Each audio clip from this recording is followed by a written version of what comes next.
The story of Floris and Blancheflour follows the synopsis from the original Old French aristocratic version of the late 12th century.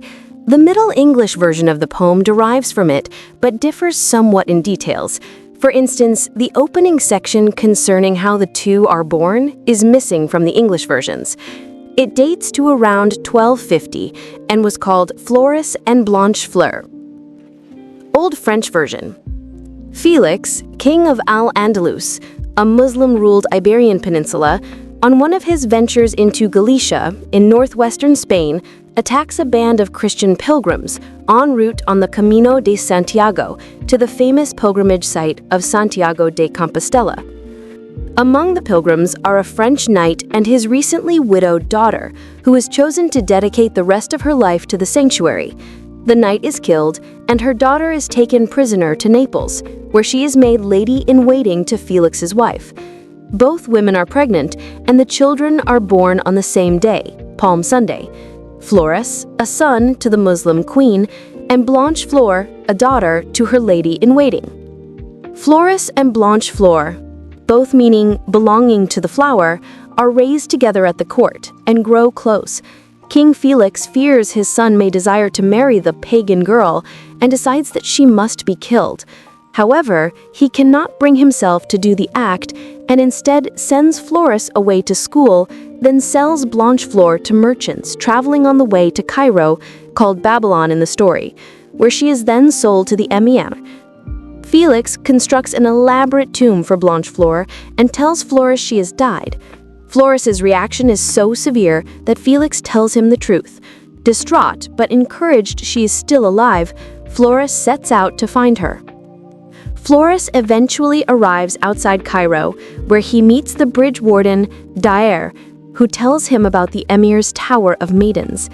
Each year, the emir selects a new bride from his tower and kills his old wife. Rumor has it that Blancheflour is soon to be his next chosen bride. To gain access to the tower, Daer advises Floris to play chess with the tower watchman, returning all winnings to him until the watchman is forced to return the favor by allowing him entrance into the tower. Floris outplays the watchman at chess, and according to plan, Floris is smuggled into the tower in a basket of flowers, but is mistakenly placed in the room of Blancheflour's friend, Clarisse. Clarisse arranges a reunion between the two, but the emir discovers them 2 weeks later. The emir holds off killing them on the spot until he holds a council of advisors. So impressed are the advisors at the willingness of the young lovers to die for one another that they persuade the emir to spare their lives. Floris is then knighted, he and Blancheflour are married, and Clarisse marries the emir, who promises Clarisse she will be his last and only wife forever. Soon after, news of Felix's death reaches Cairo, and Floris and Blancheflour depart for home, where they inherit the kingdom, embrace Christianity, and convert their subjects as well. Middle English version. The poem tells of the troubles of the two eponymous lovers. Blancheflour is a Christian princess abducted by Saracens and raised alongside the pagan prince Floris. The two fall in love and separate. Blancheflour gives Floris a ring that will reflect her state so that it will tarnish if she is in danger. Blancheflour is in a different caliphate from Floris, and there she is accused falsely and sent as a slave to a tower of maidens. The emir has a tree of love in his garden that determines a new wife for him every year. Its flower will fall on the destined maiden from the harem, and yet he can also magically manipulate the tree to cast its flower upon a favorite. He has decided to make it fall on Blancheflour, for she is the loveliest virgin in the harem. Knowing that Blancheflour is about to be taken by the emir as a wife, Floris comes to rescue her from her peril. The reunited lovers are found in bed, though they were chastely together by the emir the following day. When he hears their whole tale of chaste love and long promises to one another, he demands proof of her virginity by having her put her hands in water that will stain if she has been with a man. She is proven pure, he pardons both lovers, and all is well. Analysis. The story contains elements of both older heroic sagas and romance. Unlike the usually bloody and martial romances earlier in the period, example, Havelok the Dane, this romance is indeed romantic.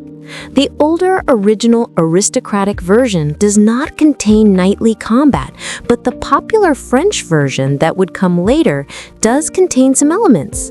The story contains themes of conflict between paganism and Christianity. Additionally, unlike other romances, each section of the story is dependent strictly upon the previous section, so this poem has a linear plot. The poem also emphasizes the power of romantic love, rather than courtly love or divine favor, over force of arms to preserve life and ensure a good end. The Middle English version of the poem derives from an Old French, aristocratic version of the tale. Floris et Blancheflour is an oriental tale with all the indispensable wonders of the East, a garden with a magical spring and tree, an emir who marries a different maiden every year, and the like. The story has analogues in Indian literature, particularly the Jatakas of the early 5th century.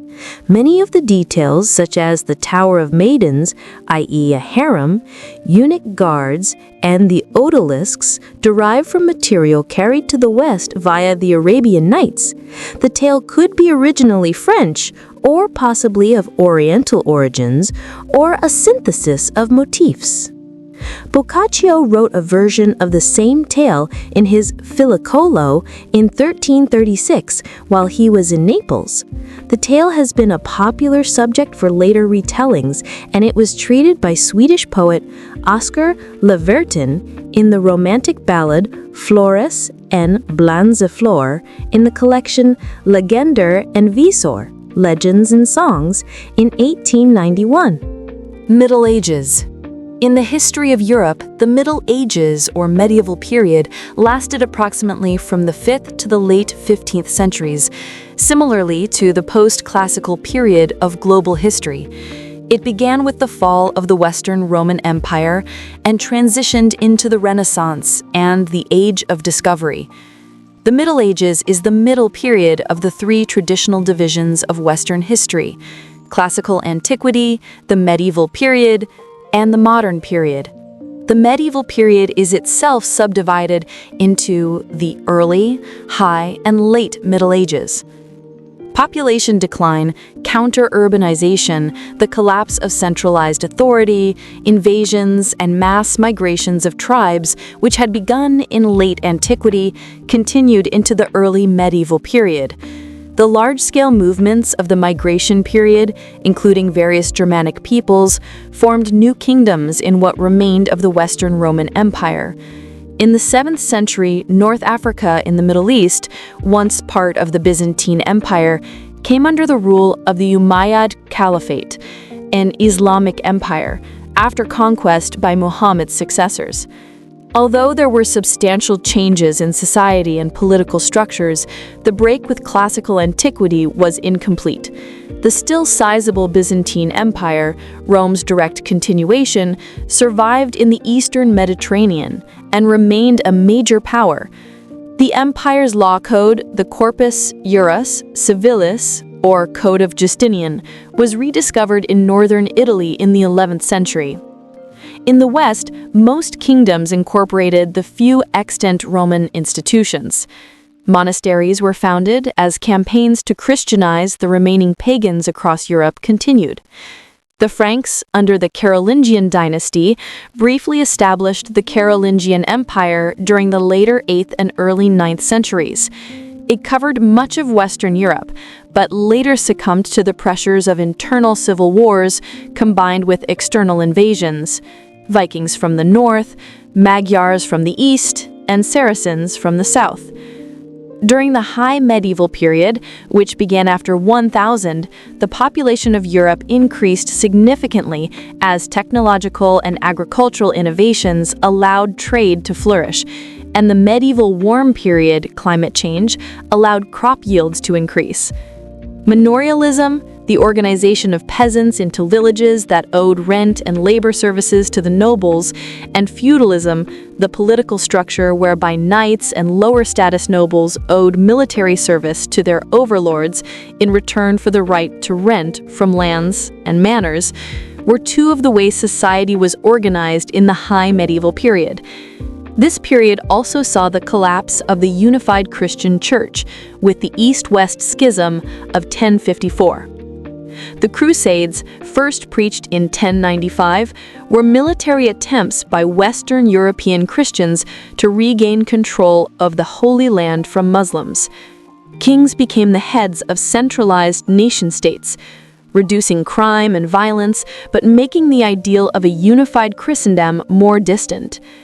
Intellectual life was marked by scholasticism, a philosophy that emphasized joining faith to reason, and by the founding of universities.